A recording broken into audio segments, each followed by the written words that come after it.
Sabbath. Feliz Sábado. Thank you for being here at Scenic Hills today. I'm going to talk about 4 resources. And regarding the Healthline 4 resources, there are several resources in San Antonio for various things, but I chose 4. My name is Hilda Rendon, and I am a social worker. I'm not sure, has anybody ever heard of ACOG, Alamo Area Council of Government? Okay, anybody else? Okay, so I'm going to tell you a little bit about this one. One of the things that they do is benefit counseling. And what that means is regarding Medicaid, Medicare, that kind of information.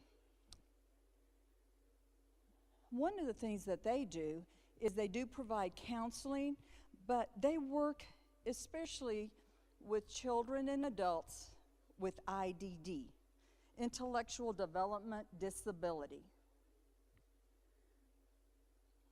And so ACOG wants all folks that are eligible, children or adults that fall under IDD, to be able to access their resources. They have trained counselors who will guide folks through applying. So the Benefit Counseling Program provides information, counseling. They're also advocacy for children and adults with IDD disabilities. They also work with Medicaid and Medicare, and I'm going to talk to you a little bit of some of the things that they do.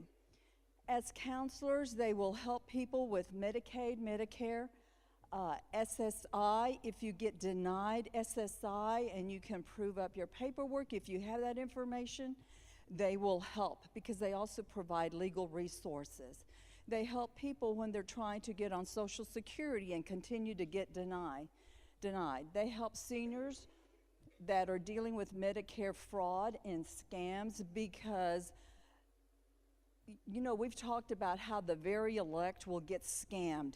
The same thing happens to adults, elderly, and so they're trying to help and assist folks that do get caught in that trap.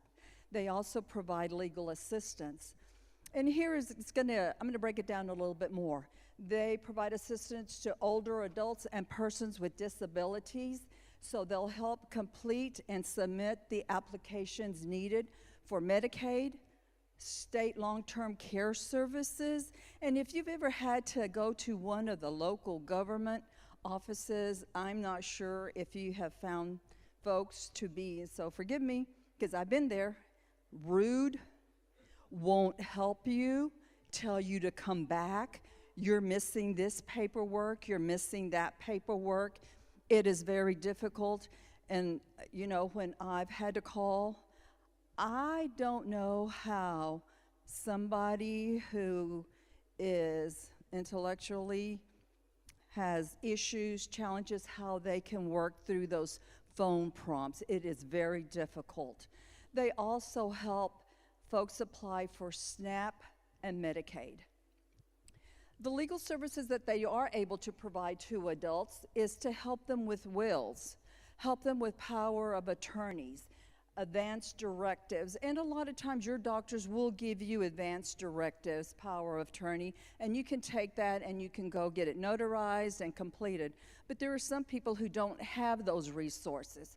So ACOG will help those folks that are IDD, adults, elderly. Also, the transferred on death deeds regarding your home, and if you're trying to qualify somebody for adult guardianship. Also, in Texas and across the United States, a lot of grandparents, relatives, older siblings may be taking on their younger siblings or their grandchildren. There's a lot of destruction within the family with drugs, mental health illness, substance abuse. And so sometimes those children get removed and are placed with a relative or someone else. They will also help people who are trying to raise their grandchildren, nieces, nephews, And if you're over the age of 55, I thought it was 60, they will help you with that paperwork. This is their phone number for Bexar County if you want to speak with a benefit counselor. Not only in Bexar County, but they cover 12 rural counties as well. So the rural counties are Atascosa, Bandera, Comal, Frio, Gillespie, Guadalupe, Karnes, Kendall, Kerr, McMullen, Medina, and Wilson counties. And those are the phone numbers if you want to speak with them. And I'm going to go back to, so you can see, that's Alamo, that's ACOG's phone number. Okay? Call them, and I will tell you, you can go in there and you can read about their resources. You will see people who have not been able to access it, and let me tell you, sometimes you get put on hold, and if you have a phone that you can put your speaker on, go about doing what you need to do, come back when they do answer, but don't give up. And even if you have to go there, don't give up. Keep going. They will help you.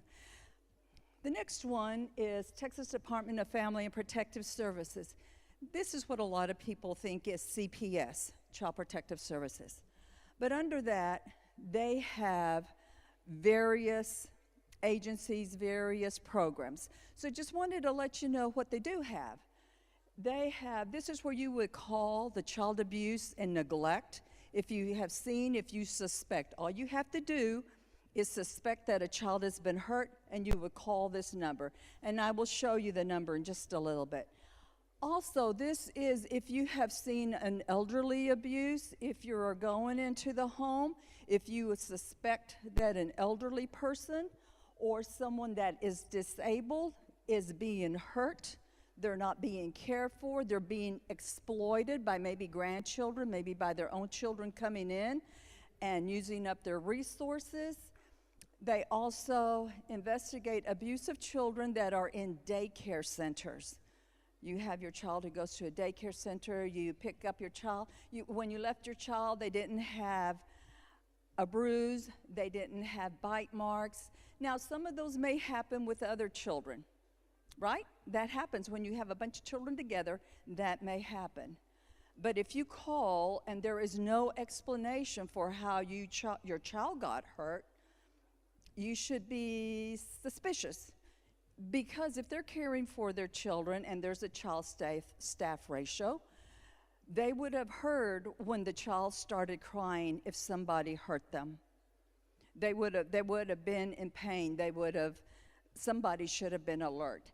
So and we do know children get hurt. Children fall off trees, children fall all over the place, children get burned. So sometimes they're accidents, and if you cannot get an explanation, that's where you would report. Also, they do the investigations of adults and children who live in state facilities. This is the Texas Abuse Hotline. Just to let you know about the hotline, it is manned 24/7. It is always open. It is a hotline, and it answers all the calls from across the state of Texas. If you call in, it may take you a little bit, but they will prompt you to whether it's for children or for adults. So this is the abuse hotline. Thank you. This one, Healing Minds Behaviors, and I don't see Alex Lopez here today. So Healing Minds Behavioral Health, this is a therapy facility. Alex, and like I said, he's not here today. He is the owner of this. He is a member of our church. He provides trauma-informed therapy. The reason I put this one on was because in September, the health talk had to do with trauma. They talked about various types of trauma, ACEs studies, things that happen to children, and then it comes out when they become older. So, Healing Minds Behavioral, Alex's background is providing trauma-informed therapy. So that is why I put that one up there. There's different services, and just to tell you about trauma-informed therapy, like therapists, Therapists can go into different services. Social workers can go into different practices. Doctors go into different practices, right? My involvement with social work has been in the child welfare trauma arena. Alex has been dealing with children that have gone through physical, sexual abuse, any of that type of trauma. That is what he deals with. And then the last one I wanted to share with you is the San Antonio Food Bank. One of the beautiful things about the San Antonio Food Bank is these are the people that you can go to instead of going to one of the government offices, because these people are there to help you. And I'm not saying that the government offices aren't, but these people treat you with respect, with dignity. They will listen to you. They will help you through the paperwork process. Not only do they provide you with emergency assistance, they're going to help you apply for Medicaid chips, something you may need for your children. Plus, they have other services. It's like multidisciplinary. They have different services available to children and to families, and they will help you.